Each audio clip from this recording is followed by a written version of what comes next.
This is the X106 podcast. I am Sean Nino, joined by Jacob Blair and Trevor Mater. This week we're going to talk about Northwest Missouri State football, the Major League Baseball playoffs, and we're going to talk about the NFL Week 4 games and possibly look into Week 5. First, we're going to start with Bearcat football. Now, did either of you two, were you able to either watch, listen to, or go to the game?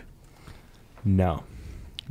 Me either, but we was able to follow it closely, even though we were unable to watch the game. Some of us have to actually work on Saturday, Sean. I mean, I worked, but it was not in that sense. It was more that I had to work for this station to say what was happening. Yeah, I just had to. I mean, it's a job. It's not a, it's not like a real job. I mean, who am I kidding? But for the Bearcats, I mean, they won 24-10 against Central Missouri, but I mean, the Bearcats led the game for, I would say, 59 minutes and 30 seconds. I mean, they didn't actually take the first lead until 7:44 in the first quarter. So basically, for quick math here, 51 minutes of this game, the Bearcats had the lead. Well, then 34 seconds comes along, and UCM decides that we're going to score a touchdown. And, well, they go up 20-17.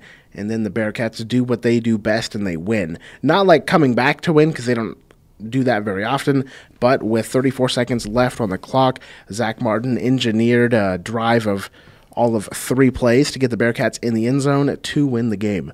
So what was your reaction just following the game when you're not there? This was a completely different game than I thought it would be. I know when we did our picks on Friday, we were all pretty confident that this was just going to be a grand old time down at Arrowhead, and Northwest was going to win pretty comfortably. And it turned out to be kind of a slugfest. We thought UCM is a team that could score a lot of points but give up a lot of points. They didn't give up a ton of points, and then they didn't score a lot of points either. Part of that being Northwest defense played so good. And when I look at the quarterback play between these two teams, I know Zach Martin engineered that late drive, but the two quarterbacks between Brooke Bowles from Central Missouri and Zach Martin of Northwest, a combined 34 of 82. It's not good. No, it's not good. I mean, Bowles was 17 of 43, 309 yards, 2 touchdowns, 2 picks. Martin, 17 of 39, 219 yards, and 2 touchdowns with no picks. So not a great quarterback played game, but I mean, it was an exciting game to follow, and I'm sure it was an exciting game to watch as well. And most importantly, the Bearcats are still undefeated and still number 1 in the nation. Yeah, and going into this game, I think I was one of the only ones that had it a little bit closer than what a lot of people thought. I think I had it around 35-17. So I saw it being a little bit closer, but I did not see it being this much of a slugfest. And when is the last time Northwest has had to pull a drive out of nowhere in 34 seconds to win a football game? Probably 2015 against UCM would be the... was it UCM or UCO? UCM. So, and in a way, I kind of felt like this was going to be a tough game because you just came off of a great offensive performance, absolutely smacking, was it Missouri Southern, right? A lot of points in that game. And then you come to this game where there's a lot of hype going into it. You're at Arrowhead. And I just felt like it was going to be a little bit closer. But I think overall this will be a good game moving forward for the Bearcats. They were in a close game. They learned how to win a football game in a close game. And I think that will be a big benefit for them come playoff time a couple months down the road. This team just feels like it's flirting with disaster. Am I wrong? I mean, you look at... Well, I mean, it depends what you define as disaster, because if you define it as win or nothing, then yes. Yeah. But, I mean, that's also kind of what we've done to ourselves. In a sense, it's kind of like, if we don't win a national title, we're garbage. You know how entitled that actually is? And I think we've been kind of spoiled by this. I mean, this is your 5th year here, and they've won three national championships. And they've lost 2 games. Total of 2 games in the time you've been here. I have been there for one of them. The other one was a playoff game in Minnesota. Yeah, I was at the last regular season loss too. I mean, that's how long. I was a senior in high school. That's how long ago it's been, and we have been entitled and we've been spoiled. And maybe that's just me when I look at the offense. Maybe it's just me being spoiled from the last couple of years. You're just like, they'll pull it together type of stuff. And this isn't the same offense. This probably isn't an offense that against a capable defense can go and put up 40 or 50 points. See, but they also don't need to put up 40 or 50 points. No, they don't need to. But in the last 5 years, they haven't needed to, and they've still been able to do it. I mean, the defense last year was, I don't know that it was better than this year's because it's still early, but it was a darn good defense, probably the best in the nation, and they could still go out and beat teams 56-10. So, yeah, I guess there's a little bit of entitlement there. It's just when you look at the way things went, the blowout win against Emporia State, we're like, okay, wow, this team is... Well, back to where we were. Yeah, wow. Give us the title as of August 30th. Thank you very much. It's like, wow, this team didn't miss a beat. Then you struggle against a very physical Washburn team that I think just matched up really well with Northwest. And then the offense just totally laid an egg against Kearney. And then you come back and you have the win against Missouri Southern, and you go, okay, wow, 6-3-0 win. Granted, we know what Missouri Southern is. They've got turnaround. They're going to go in the right direction. It's going to be smooth sailing from here. And then there was a point in the game when they went up there with 30 seconds to go. I was like, man, it's over. 34 games, 33 games, something like that? Well, it was 34. They've now won 35. Yeah, 34 games, and it's over. And then things go their way, and they're able to find the end zone, and they win that game. So they've been flirting with disaster lately, and I am very intrigued by this week's matchup. I know a lot of people are probably sleeping on Central Oklahoma, but this to me is a little bit of makings of a trap game this week. I don't think UCO is extremely good, and Northwest doesn't fall into trap games in that sense. They just lose to the not as good to eat. Like Pitt State. Like a Pitt State, well, maybe not this year because they're not actually as good. But Pitt State, the last time they lost Western, to Pitt State, when they've been good. Yeah, Pitt State, the last time they lost to him was a darn good team.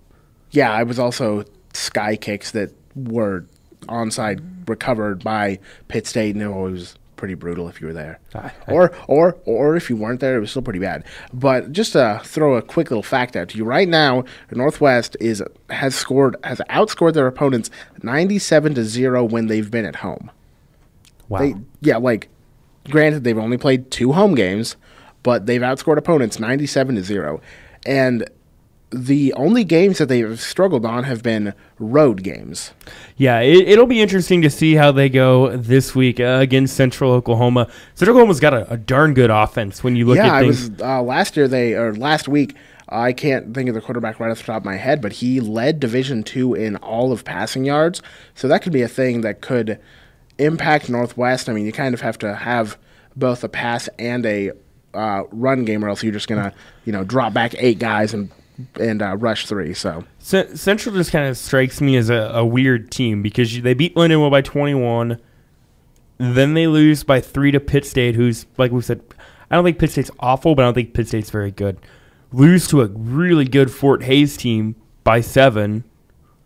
Then you lose to a Mo West team that I just don't think is very good. Mediocre, And then you beat Emporia State, who's just kind of reeling right now. I mean, so this is a tough team to predict this week. I hope the defense can clamp down and the offense doesn't have to get into a shootout. That's what I hope for, and I have enough faith in the defense that they should probably be able to do that. Looking at UCO, they're right now, when you look at their offense, they are 3rd in scoring offense behind Missouri Western and Fort Hays. And when you look at their scoring defense, though, they're 10th out of 12, ahead of Missouri Southern and Northeastern State. So those are 2 teams you don't really want to be behind because those 2 may be the worst teams in the division. And if you're just above that, I mean, that's not good. Yeah. And looking at Central Oklahoma's quarterback, Chaz Stallard is his name. He's thrown for 1,500 yards and 15 scores to 2 interceptions already this season. So, and I believe he's also got... Does he lead the team in rushing as well? Did I read that right? Did you? Because that's kind of important. Okay. 239 yards rushing, 3 touchdowns. So that'll be interesting. About 50. No, it's about 40 yards a game ish. It's better than nothing. Yeah. I mean, it's, what do their running backs have for? We got Quan Hogan, who has 186 yards on how many carries? It does not say. Well, okay. I just mean the yard total. On 31 carries. So he's averaging 6 yards a carry.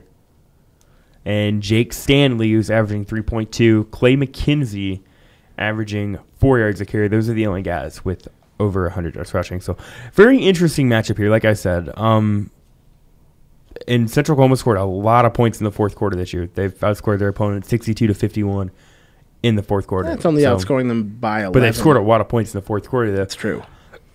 But then they've struggled in the third quarter from the looks of it. So this is a very interesting matchup. I don't know if this is a cakewalk. Maybe my opinion will change by Friday. I don't really know. But I'm excited for this game. Yeah, I would say just keep Central Oklahoma under 20 points.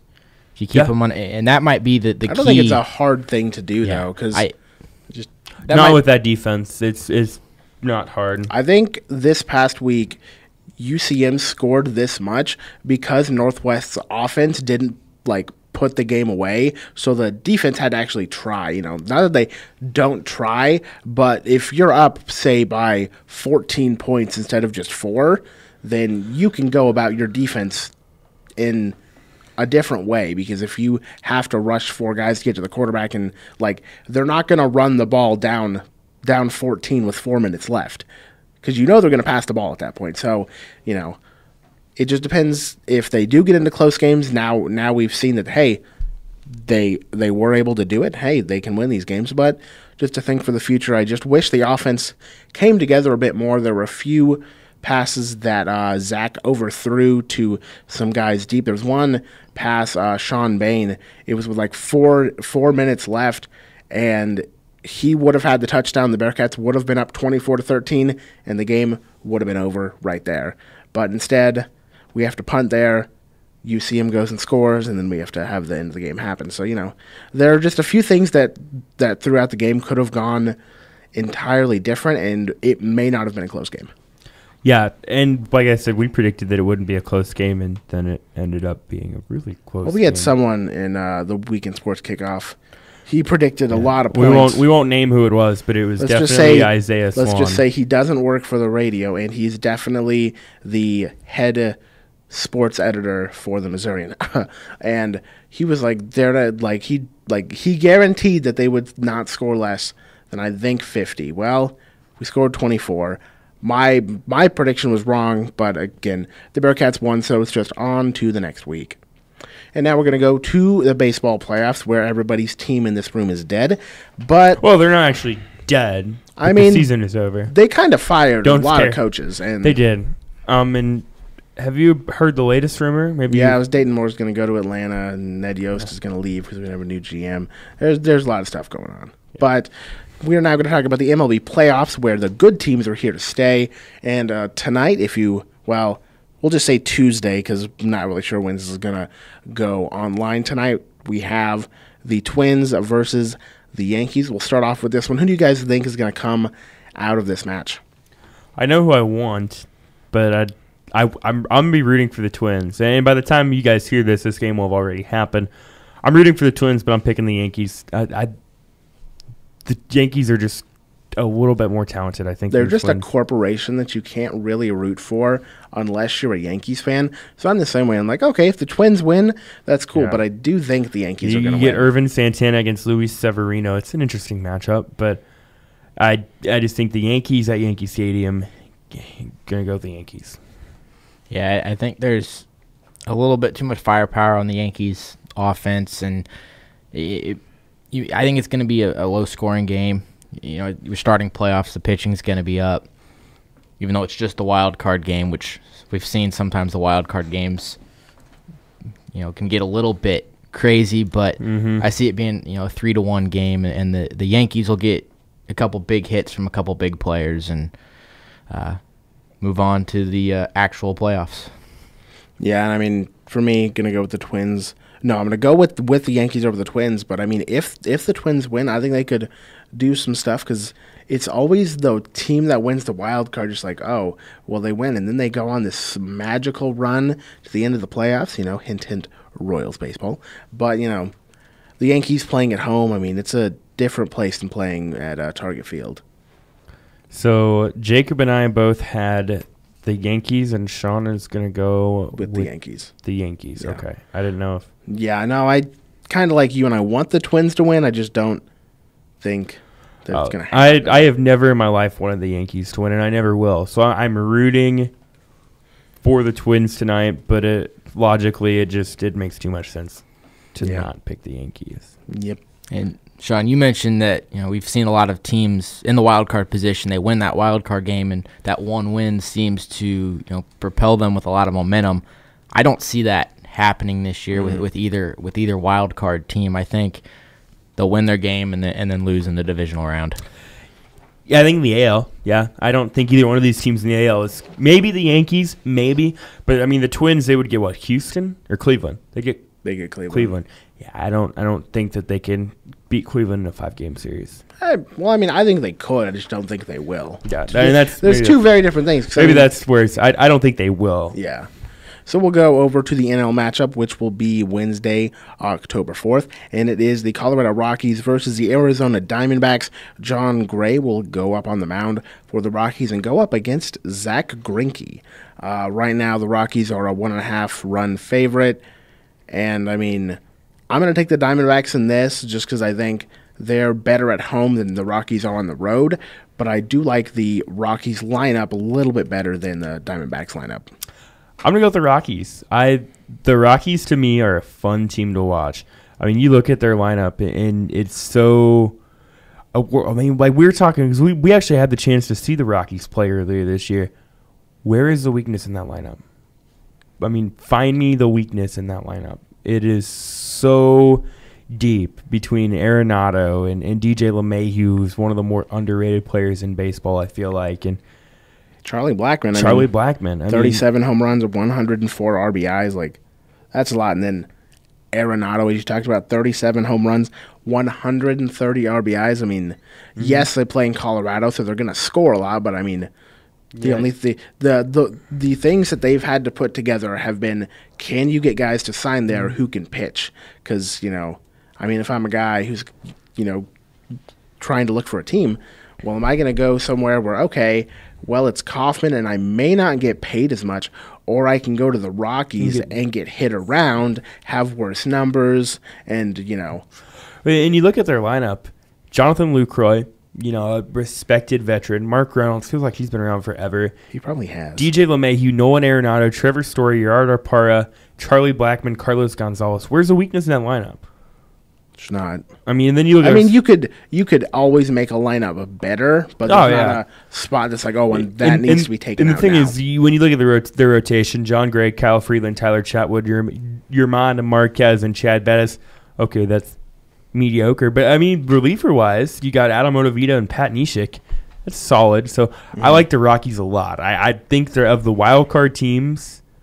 I think the Rockies are the team that probably has the best chance of making the World Series. Not that they do, but the Rockies, to me, keep an eye on them. Yeah, and I'm not going to sit here and lie to anybody. These are two teams that I really didn't pay a whole lot of attention to during the season, and they put together a good season. They're in the playoffs now, and with the limited research I've done on or seen, or limited eye test stuff like that I've seen on the Rockies, I agree with Trevor that they're they've got a solid lineup, and I think they'll get that win in the wild card game, and then they're the wild card team that can cause. And they would face the Dodgers, right? Ignore my laptop as I forgot to turn the volume down. They'd get the Dodgers in the first round, right? Or is it the Nationals? I don't know. Supposed to know this stuff. Man, there's a lot of things I'm supposed to know. The Dodgers are the Dodgers. Are the Dodgers the one seed? I thought they were. I couldn't remember. It's been a long day. So, wild card winner will get the Dodgers. Okay. So that's a welcome present. Hi, you won this game. Now go play a team that's won 104 games. Yeah, but it's also kind of fizzled out down the. Well, they've kind of fizzled out in the playoffs. I mean, same thing with the AL. I mean, Cleveland won, 102? Something like that. And is playing really well. Yeah, and I mean, well, it's kind of the thing in the National League that, I mean, the Dodgers and the Nationals really haven't showed a lot in the playoffs for the past few years. So I mean, how much can you actually trust them to be able to get past even the divisional series into the championship series and then to the World Series? I mean, it's hard to say with teams that haven't been there before. Yeah, so it'll be interesting. So we'll kind of go. We'll just run through the rest of the playoffs for you guys. With this, we'll go with the AL. Who do you guys think is from the teams that we have here, the team that should make it out? To me, I think there's only really actually two teams that should make it out: Houston and Cleveland. Wow, that's exactly what I had. And I've been on the fence about this. This Houston team kind of reminds me a lot of the Royals from a couple of years ago. So I'm going to take Houston to win the AL. I'm sure you guys probably have the same thing, but I like Cleveland a lot, but I don't know. There's just something about this Houston team. They're young. They're hungry. It's another deep team. Give me the Astros. And I think I mentioned this last week or at some other point, but the Astros to me are this 100-win team that quietly won 100 games. And they're playing really good right now. And this is the first year, I think, since 2003 where there's been 3 100-win teams. So there's been a lot of wins by your top teams in baseball. And then the Astros are a 100-win team that nobody really has talked about being a 100-win team. So I just think that the fact that I know they're young and they kind of haven't been there before, and the Indians were there last year, and the Astros, I think they've snuck in there, and they're this quiet team that's really good, and I think they're going to shock some people and make the World Series. Yeah, I'm pretty much agreeing with what both of you said. I think the Indians do have revenge on their mind, and I think that will be their main motivating factor. So I think it kind of plays out, as Trevor said, between the Indians and the Astros, and we'll see how that plays out. Now going over to the National League, I really think any of these 5 teams could make it. I do too. I mean, if I had to rank them, I would probably put the Diamondbacks last just because I'm not sold on them. But it would not surprise me at all if the Diamondbacks won the NL. It wouldn't surprise me if the Rockies do. But the team I'm going to go with is a team that nobody's talking about, really. And they won the World Series last year. No one is talking about the Cubs. Everyone's talking about how good the Indians have looked. And well, the Cubs just kind of, they weren't good for a while. And it just kind of... And then they did get into the playoffs. But they're playing good at the right time. Yeah, that's you look how often does the team with the best record in baseball win the World Series? Last year. And that's the extent. The Royals didn't have the best record when they won it. No, not at all. The Giants didn't. The Red Sox did. I mean, it happens about once every 5 or 6 years. So I'm not saying the Cubs are going to win the World Series, but I think the Cubs win the NL. I really do. I mean, they've been there. They're experienced. They didn't lose a lot from last year. We all have our doubts about the Dodgers. They've kind of cooled off down the stretch. The Nationals, we all know how the Nationals play come playoff time. I think we could see a Cubs-Rockies in LCS. Wouldn't that be fun? Fun, maybe. Viewership, I don't know how much Rockies bring, but Kansas City didn't really help either. So no. And maybe that's where I defer from the casual baseball fan. I'm not gonna lie, as football season comes, I don't watch as much baseball as I should. But come playoff time, if I have to choose between what's the Thursday night game this week, I know it's probably not very good. Isn't it Browns someone or no? Come on, Trevor, you're making me. I don't remember. No, Trevor, you don't. Patriots Buccaneers. Oh, okay, so that one is actually good. That one is actually somewhat decent. Decent. But okay, last week if I would have to choose between Bears Packers or Astros Red Sox game 1, I'm taking Astros Red Sox. I would have watched the Packers, but I already knew what was going to happen that game. Well, let's just look at the Thursday night games for the next couple of weeks. I'm sure they can't be any better than the MLB playoff games. Right? You would think the NFL would want to try to put a good product up against. I was like, they're not just going to put garbage out there to be like, well, you can go watch baseball now. But it's my team. Yeah. Let's see. Okay, so Thursday night. Okay, Eagles Panthers maybe. Yeah, that could be good depending on how the Chiefs Raiders. I'll watch that. Oh, most definitely. Okay, this will be around World Series time. Dolphins Ravens. Okay, so we're drawing a blank there. Pretty sure I would rather watch a dumpster fire. Yeah. Because that may be above the level of play that we see in that game. From the past few weeks, neither team has looked good. But let's stick it to baseball until we get too far into our NFL. We're going to keep it baseball for a little bit, and then we'll go into week 4 and whatnot. But yeah, I mean, my NL pick, it's really hard because I like the Nationals and I like the Dodgers, but they haven't made it anywhere. They've just like sat in their own poop for years. It's like, oh, like, well, see, but it's not just like a bad one. It's like money is all around them. You're like, oh, you could go get help, and like they've tried to do that, but it's like it just doesn't work. And my thing with the Dodgers is they won so many games so early. I feel as though they've just kind of been waiting for the playoffs. Mm-hmm. And they had, 40 games that didn't mean anything. I mean, they had to win some of those, but there were 40 games that were just they were waiting for the playoffs. And I may be right, I may be wrong, but I think the Dodgers have been waiting for the playoffs, and they're going to get right back to where they were earlier in the year and go back to the World Series. I hope you're right, because at one point they were on pace to win, 122 games or something. I mean, they were like 90-35.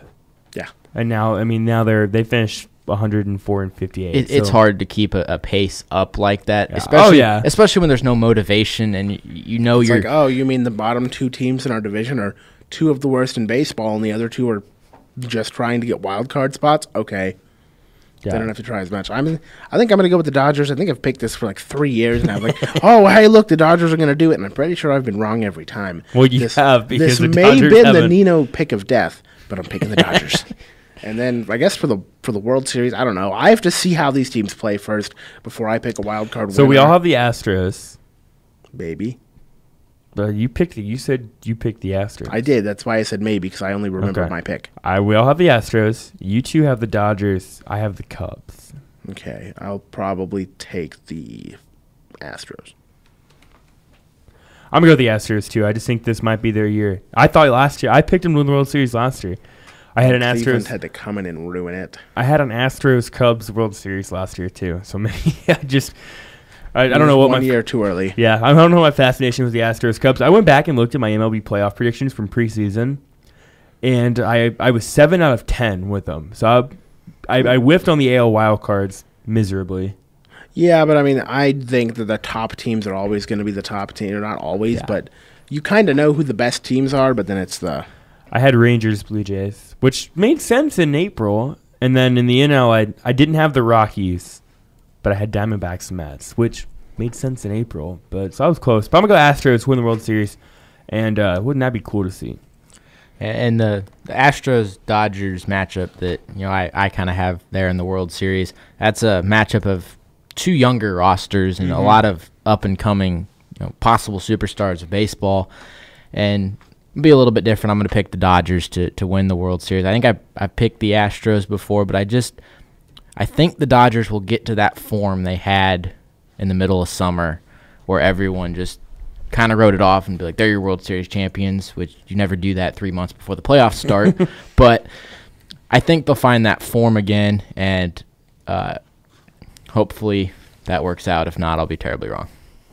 Well, you know what time it is for. It's time for our NFL Extravaganza with the Chiefs winning last night in, it's not really great fashion because Trevor and I were messaging each other, and throughout the game I was like, wow, we're going to lose because the offense can't do anything. And then the first quarter ended, and it was like, oh, this is the actual Chiefs team that is...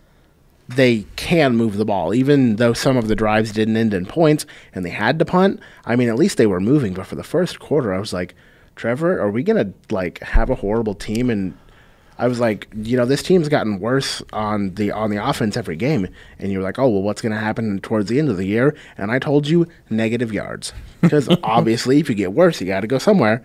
But, the Chiefs team last night, they won 29-20. But it was really just 23-20 if you exclude what the final play was that ruined gamblers' dreams. Because the Chiefs were a 7-point favorite. They were winning by 3, and the over-under was like 48.5 or 48, something like that. And it was 48.5. And the game had 49. This is the baddest of beats that you can think about if you're a gambler. You're like, okay. That is the absolute, most pointless touchdown maybe ever. I'm not going to say ever because I can't think about a lot of them, but it's got to be up there. Because the Chiefs were going to win. And it's like, oh, well, let's just score a touchdown because Okay. Well, I mean, what is Justin Houston supposed to do? Like, how often does a guy like Justin Houston get the chance to score a touchdown? Like, if I was him, heck yeah, I'm going to run it in. But, yeah, it was an interesting game. The first half of the game, I kind of had this feeling in my gut of the Chiefs always lay a turd every year. It just happens. And they did for a quarter. They laid an entire turd for a quarter. There's always one game, normally on prime time, sometimes at home, that they just lay a turd. You know, last year, okay, there were a couple of them. The Pittsburgh game, I know it was at Pittsburgh, but the Pittsburgh game on Sunday night, remember that game? I mean, I do, but I also left at halftime because I was like, I don't need to watch this abuse. You remember the Packers game a couple years ago? I mean, the score didn't do that game justice. No, because the Chiefs scored like 20 points or whatever in the fourth quarter. Remember the Titans game opening night? Or how about the game that the Raiders came in 0-10? I actually remember that one. That was bad. Yeah, so there's going to be an ugly game this year. Just wait. It might be next Sunday when they play the Texans. Yeah. You never know. But then again, the Texans, I'm not sure what to make of them. So we'll just kind of, I don't know. It's weird. I'm not sold on the Texans. I just don't. I mean, they stomped the Titans. They did. But you look at a quarterback like Deshaun Watson, rookie quarterback. He is mistake prone. And that's what the Titans' defense isn't great, and they just kind of ran all over them. And that's what the Chiefs feed off of is turnovers. That's what I think I find the most compelling about last night's win is they didn't lead the turnover margin. I mean, there wasn't, because I don't count that last one. I mean, because the game was already. I mean that is a turnover. It is, but the game was already over when that happened. It's a turnover, Trevor. You can't discount the facts. Yeah, but that really had a very little impact on it because let's be real, they weren't going to score on that play anyways. They weren't. I mean, you're probably right. Yeah, but I'm right. Other than that, what was your biggest takeaway from last night's game? Pass rush did not exist. Whenever I see Justin Houston covering anything, so like I talked to former X106, Ryan Elliott. I talked to this morning. I was like, the only person that I want. Wait, Ryan's former? No, current, whatever. There are a lot of words. Whatever.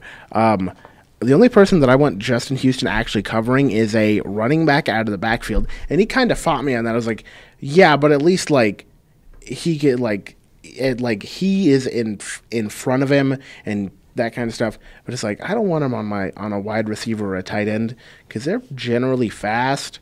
And he got burned last night. By Vernon Davis, of all people, forgot he was even still in the league. Yeah, he's younger than I thought he was, but he also had those few years where he was just injured. And he just in Denver for a year? He was.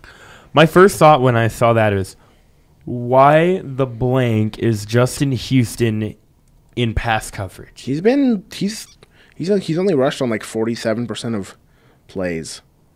I was like, what is he doing? This is bad. This is really bad. And it turned out to be a 68-yard gain or 60 something like that. So that was my big question is, what was he doing in pass coverage? Marcus Peters also did not have a good game. For multiple reasons. I mean, he gave up two touchdowns. Yeah, he gave up two touchdowns. The first one, there may have been a push-off.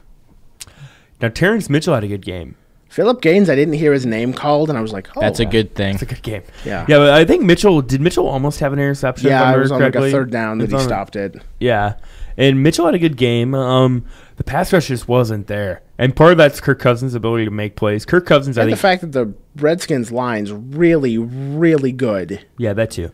They have Trent Williams and I can't think of his name on the other side. Brandon Scherf. Yeah. Do you know where Brandon Scherf is Iowa. from? Denison, Iowa. And we just couldn't do anything. I was like, okay, that's fine, because they were getting pressure, quote, they were getting some pressure. They just didn't get to Kirk Cousins. Yeah, another takeaway last night on the offensive side of the ball. I know the offensive line kind of found a rhythm in the second half, kind of. I mean, yeah, but they also have two starters. Yeah, I mean, Witzman's not really a starter, so I'm not gonna. No. And Zach Fulton's one of the more underrated offensive linemen in the league, I think. I mean, the guy can play. He can play everywhere. I would rather have Mitch Morse because I would too. All-pro center. I would too, but you lose Laurent Duvernay-Tardif. It was a very interesting pronunciation. How would you pronounce it? Laurent Duvernay-Tardif. That's exactly what I said. Laurent Duvernay-Tardif. I did not hear the. I will fight you, Sean. Not while we're doing a podcast. You lose LDT. You're already without Mitch Morse, and you're without Parker Anger. Did I say that one right? I'm pretty sure. Okay. Yeah, I mean, you're playing with two starters. One of them's Eric Fisher. One of them's Eric Fisher. The other one's Ryan Witzman. You're like, oh, no. So, yeah, I mean, Alex had to use his legs more than he maybe wants to or maybe should have to. But, I mean, it just kind of, there were a few plays that it just collapsed so fast. And I was like, I mean, the offensive line league, there's not a lot you can expect out of those guys. Yes, they're still pros. But, I mean, good offensive lines, you don't come by those a lot. It just scares me with him, though, with Alex, of – you look at the way the offensive line played the first half of the game and stuff. He's not a young guy. He's not a real big quarterback. Every time he takes a hit, I cringe a little bit. Every time he takes a hit, they go over to the bench and show Patrick Mahomes. I'm like, why are you doing this to me? I don't need this in my life right now. This is not what I need. And go ahead, Jacob. One thing I like about the Chiefs is last night when we're doing this podcast, we keep having to say that because it. Yeah. But the Chiefs did not play well. I don't think. I mean, there were some good moments. They played better in the second half. But in my opinion, the mark of a good team is you can figure out how to win football games when you don't play well. And they did that. They did that last night. They figured out how to come back in the second half, put enough points on the board, stop the Redskins enough, and some of that was the time of possession and. They talked about it on the game, is after that first drive from the Redskins, you barely saw the Redskins offense on the field. Well, some of that was because they'd moved down the field pretty quickly. Either because they either moved down the field or they had 3 and out or so. Well, I saw one stat towards the end that it said like Justin Houston had played. It was like a couple minutes ago in the game, and he played all 46 snaps. And I was thinking, 46 snaps. That's really that's not that much of a feat because that isn't that many plays. I don't know how many the Chiefs ran. But they did a good job after those two big plays. The Chiefs ran 22 more plays. How many plays did the Redskins end up running? 50. Okay. And that's low for NFL standards. They had just about 100 yards less than the Chiefs. Yeah. I mean, that's another stat that surprised me. When I saw at halftime the Chiefs had more total yards, I was like, how in the world? It's because they had the last few drives of like 75, 50, and like 70 yards. Yeah, there was a lot to digest from this game. And I feel like we have yet to see a good Chiefs game. The Chiefs play a complete game. A complete game. Because I think the Patriots one in the second half was one of the best halves that you're going to get from the Chiefs. Yeah. But, I mean, the Eagles game really didn't. But you look at all those games. The Patriots game didn't play complete in the first half. They didn't. The Eagles game didn't play complete in the first half. I mean, I thought they were going to lose going to the second half of the Eagles game. The Chargers game didn't play a complete second half. I mean, they just kind of hung on. They just kind of existed. I mean, they still won. So I mean, they didn't play a complete first half. They didn't. And we have yet to see them play a complete game in their 4. They're the only defeat team in the NFL. And that's pretty darn good. And this is a little bit something that's scary in the good way about the Chiefs is we talk about how we haven't seen them put together a complete game. And I saw some stuff earlier that Alex Smith is on pace right now for over 4,000 passing yards. Kareem Hunt's on pace for almost Kareem 2,000. He's on pace for just above 2,000 yards rushing and over 2,600 yards from scrimmage. Mm-hmm. And I know that's only through 4 games. They're probably not going to keep that pace. But the fact that the Chiefs haven't put together a complete game on offense or on defense, and they're putting up these numbers, mm-hmm. I think that should be a little bit scary for the rest of the NFL. Mm-hmm. Yeah, I had a friend of mine that I work with who is a diehard Raiders fan and has been down on the Chiefs most of the offseason and really up until today.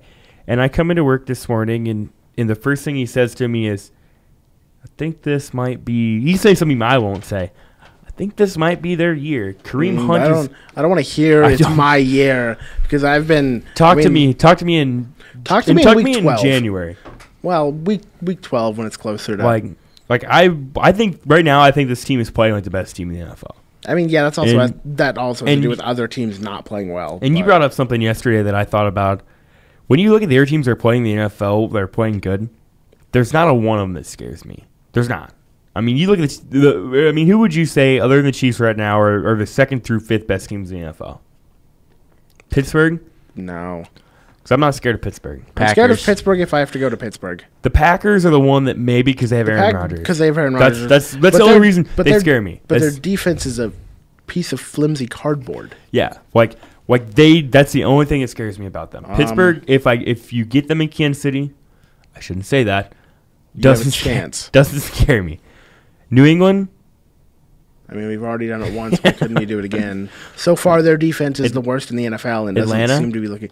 Atlanta lost to Buffalo, and Atlanta without Julio Jones, I'm not scared of. With Julio Jones, they, for whatever reason, tend to not give him like 13 targets a game. I don't know why you don't throw to Julio Jones 13 times a game, but he seems to have like 5 to 6 catches every game. I mean, yeah, it's for like 130 yards, but it's like, shouldn't he have more targets? Like, I don't care if you want to spread the ball around. Like, yes, you do have to run the ball, but it's Julio Jones. What about Denver? Does Denver scare you? Yes. Denver doesn't scare me. Denver's defense scares me, and their offense, I think their offense can do enough to keep them going. Denver's defense does not scare me. We saw the same thing last year, guys. They had a good first half of the season. Everybody jumped on this train and went gaga for Denver. The defense got worn out. They started realizing Trevor Siemian cannot competently play quarterback. I think he's better than he was last year. I think he is, but I still like this team. Just doesn't. There's nothing about this team that scares me. Like, I mean, their corners. Like I honestly, I've always, and maybe I'm in the minority here. I've always thought the defense is kind of overrated. I mean, they have the best corners, and they have Von Miller, so they can earn whatever they want. Like, I mean, maybe that's the Chiefs fan of me, but like even a couple years ago, like when you look at that defense, it was a really good defense. I mean, the defense is the reason they won. But it wasn't better than the 85 Bears.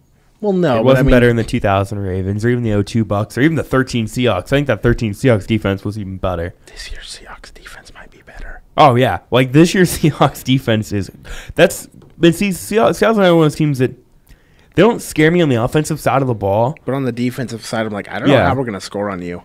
Yeah. So, well, Indianapolis put up 18, so. That's true. So we're going to go through, pick 2 games each that you thought were interesting for this week, and then we'll go into next week.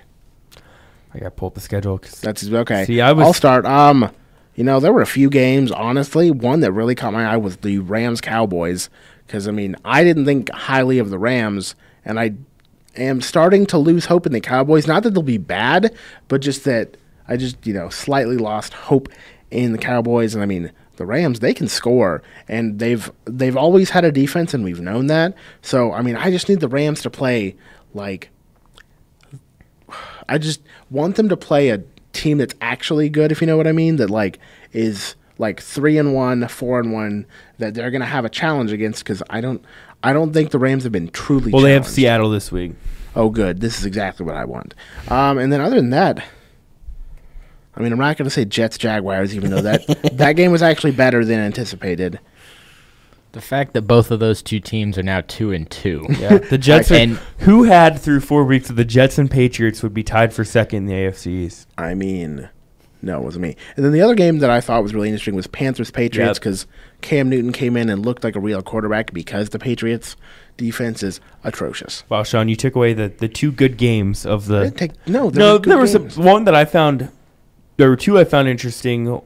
Houston, Tennessee, because when I saw that score, that just befuddled me. It made my fantasy team happy with the Houston defense. I'm just glad I didn't start Tennessee's defense. I'm glad. I feel bad for any sorry sap that started their defense. Yeah, that was just a surprising game. And then another one is Eagles-Chargers.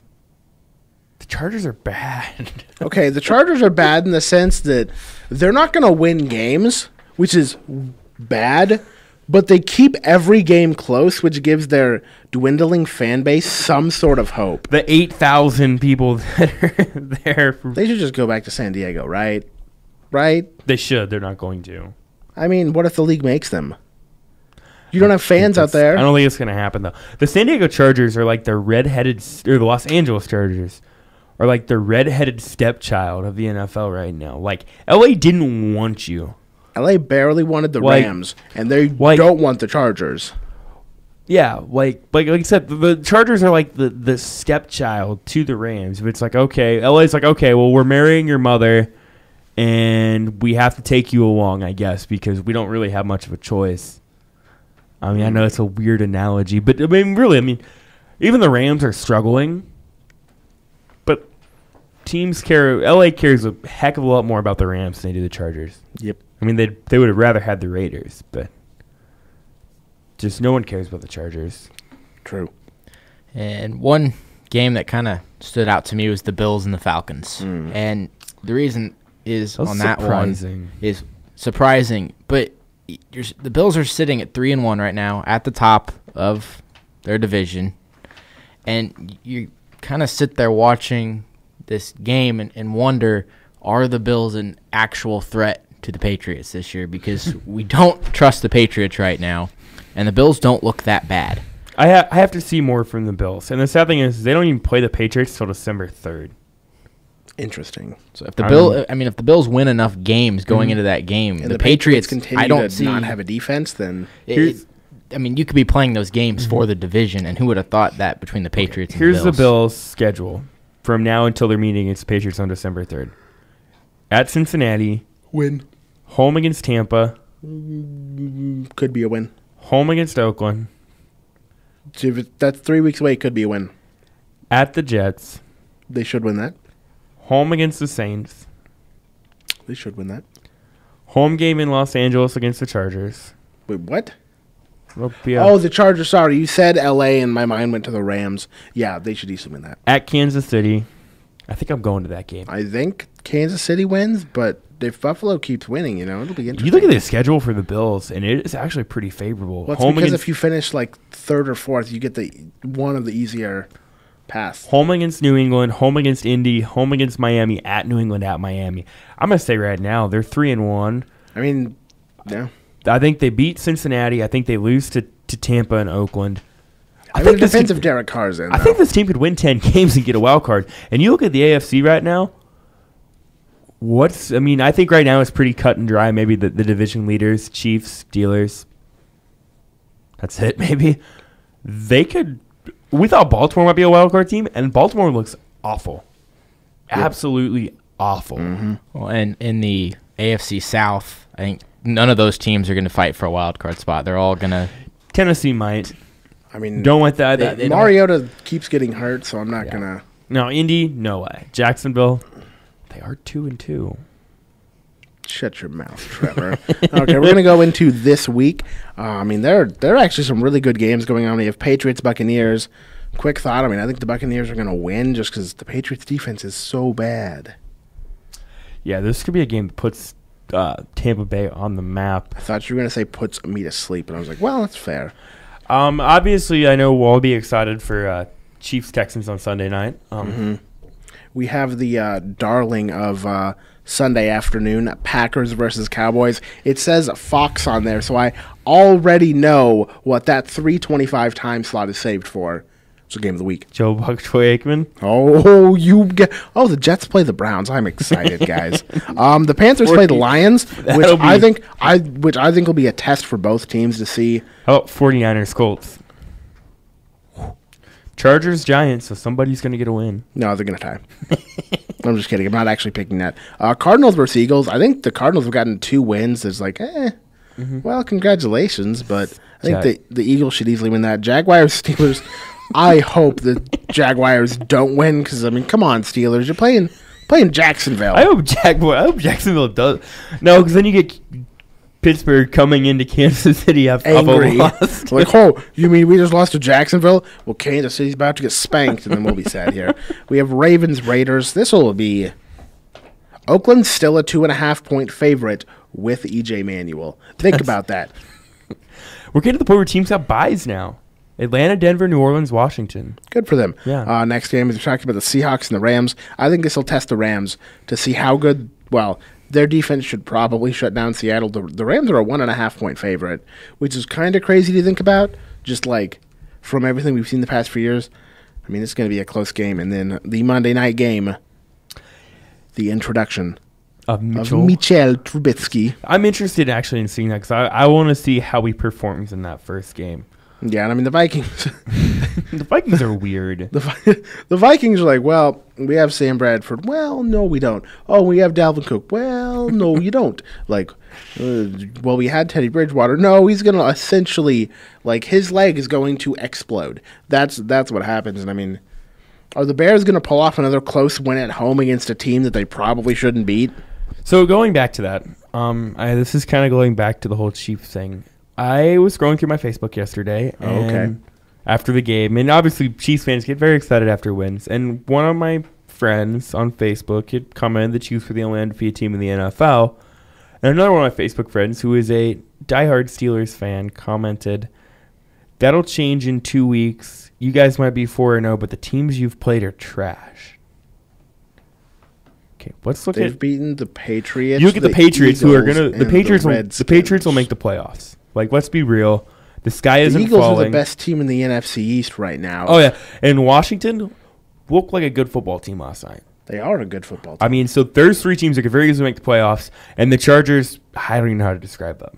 I mean, the Steelers lost to the Bears, so I don't know how you can. Yeah. In and reality, and you look at the Steelers' 3 wins. You got the Browns. they looked good in that game, but they're still bad. Just You have the Ravens. the Ravens have looked like a dead bird. Yeah. And you have the Vikings. Okay, the Vikings one actually. The looks Vikings good. are your best win, and I think the Vikings are an They have 8-8. like 2 of the top 3 wide receivers in the league. In Yeah, yards but I right still now. think they're like an 8-8 team. Like, Well, I mean, so their so I'm defense is good sorry, enough. Mr. Steelers fan, but don't tell me that our wins are trash when you lost to the Bears. Yeah, the Bears are really bad. Yeah, But anything else that you guys see or want to talk about from next week? Chiefs Texans Sunday night gonna be a good time. God, I hope so. I hope so too. Yeah, I think there'll actually be some. I think that'll be a offensive shootout. Actually, I hope so. It's my birthday Sunday, so I'd like the Chiefs to get me a win for my birthday. Big old W for your birthday That'd be nice. instead of a big old L. Yeah, That'd be nice. That'd be really nice.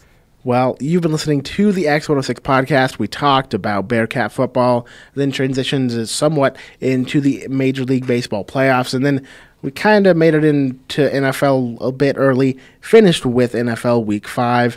And I do have one thing to add that was scrolling across my Twitter timeline. Maybe you guys saw this too.